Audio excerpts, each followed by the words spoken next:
అక్క చెల్లెమ్మలకి ఏ కష్టం వచ్చినా, నిరుద్యోగులకు ఏ కష్టం వచ్చినా, విద్యార్థులకు ఏ కష్టం వచ్చినా, చివరికి ఉద్యోగులకు ఏ కష్టం వచ్చినా కూడా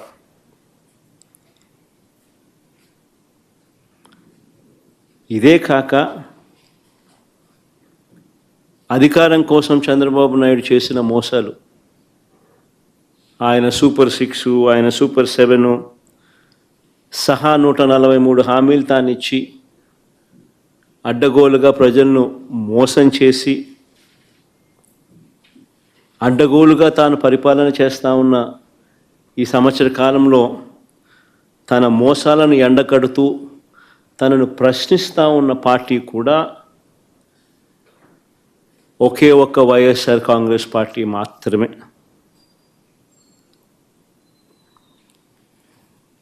ప్రతిపక్షంగా ఒక పార్టీ ఉన్నప్పుడు ఆ పార్టీ ప్రజల అభిప్రాయాలను సమీకరించడం, ప్రజలకు సంఘీభావంగా వారితో పాటు గొంతు కలపడం,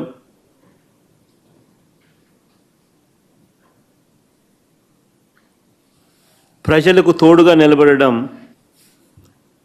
చేయాల్సిన ధర్మం కూడా ప్రతిపక్ష పార్టీదే.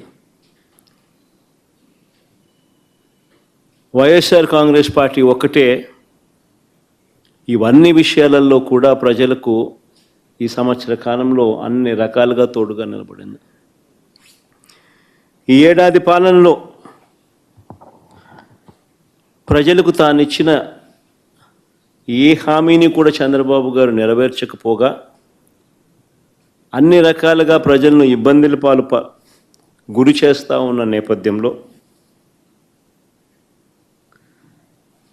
రైతులకు సంబంధించి డిసెంబర్ 13, 2024 రైతు సమస్యలకు సంబంధించిన తాను ఎగరగొట్టిన రైతు భరోసా సొమ్మును డిమాండ్ చేస్తూ, రైతన్నలకు గిట్టుబాటు ధర రాని పరిస్థితిని రైతన్న తరపున లేవనెత్తుతూ, ఉచిత పంటల బీమాను తాను ఎత్తివేసిన పరిస్థితుల్లో తనను ప్రశ్నిస్తూ, సమయానికే ఇచ్చే ఇన్పుట్ సబ్సిడీని నీరుగార్చిన పరిస్థితిలో తనను ప్రశ్నిస్తూ రైతుల సమస్యల మీద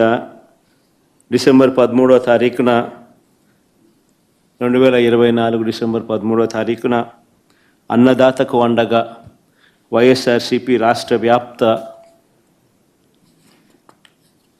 ధర్నా కార్యక్రమానికి పిలుపునిచ్చి రైతులకు తోడుగా నిలబడింది. డిసెంబర్ 24 కరెంటు ఛార్జీల బాదుడుపై ఏకంగా 15,000 కోట్ల రూపాయల బాదుడు. ఎన్నికలప్పుడేమో కరెంటు ఛార్జీలు తగ్గిస్తానన్న ఈ పెద్ద మనిషి తగ్గించకపోగా ఎన్నికలు అయిపోయిన తర్వాత ఏకంగా సంవత్సర కాలం తిరక్క మునిపే ఏకంగా 15,000 కోట్ల రూపాయలు కరెంటు ఛార్జీల బాదుడు ఆయన బాదుతూ పోతే, ఆ కరెంటు ఛార్జీల మీద నిరసన తెలుపుతూ డిసెంబర్ 24 పోరుబాట నిర్వహించింది కూడా వైఎస్ఆర్ కాంగ్రెస్ పార్టీ. పిల్లల చదువులతో చంద్రబాబు నాయుడు చెలగాటమాడుతూ పిల్లలకి ఇవ్వాల్సిన విద్యా దీవెన, వసతి దీవెన బకాయిలు ఇవ్వకోకుండా చివరికి ఆ పిల్లలు చదువులు ఆపేసి పనులకు పోతా ఉన్న పరిస్థితుల మధ్య ఆ పిల్లలకు తోడుగా నిలబడుతూ మార్చి 12 యువత పోరు పేరుతో ఆ పిల్లలకు తోడుగా ఉంటూ, ఈ హామీయే కాకుండా నిరుద్యోగ భృతి సంగతి ఏమిటి, సంవత్సరం గడిచిపోయింది, ఇస్తానన్నావు కదా 36,000 ప్రతి సంవత్సరం, దాని గతి ఏమిటి అని చెప్పి కూడా గట్టిగా నినదిస్తూ యువతకు తోడుగా ఉండి మార్చి 12 యువత పోరు నిర్వహించాం. జూన్ 4 రాష్ట్ర వ్యాప్తంగా చంద్రబాబుకు చేసిన మోసాలను నిలదీస్తూ వెన్నుపోటు దినం కార్యక్రమం ద్వారా ప్రతి అసెంబ్లీ నియోజకవర్గంలో కూడా వేలాది మంది బాధిత ప్రజలతో కలిసి చంద్రబాబు నాయుడు గారు ఎగ్గొట్టిన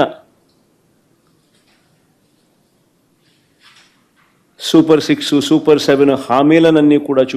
ఎత్తి చూపిస్తూ ఈ ఎగ్గొట్టిన ఈ బాకీల సంగతి ఏమిటి, మీరిచ్చిన బాండ్ల సంగతి ఏమిటి అని చెప్పి గట్టిగా నిలదీస్తూ జూన్ 4వ తారీఖున వెన్నుపోటు దినం రాష్ట్ర వ్యాప్తంగా కూడా చేశాం. ఇప్పుడు కూడా ఓ బృహత్తర ప్రణాళిక తీసుకుని రాష్ట్ర వ్యాప్తంగా కూడా రీకాలింగ్ చంద్రబాబుస్ మేనిఫెస్టో అన్న పేరుతో బాబు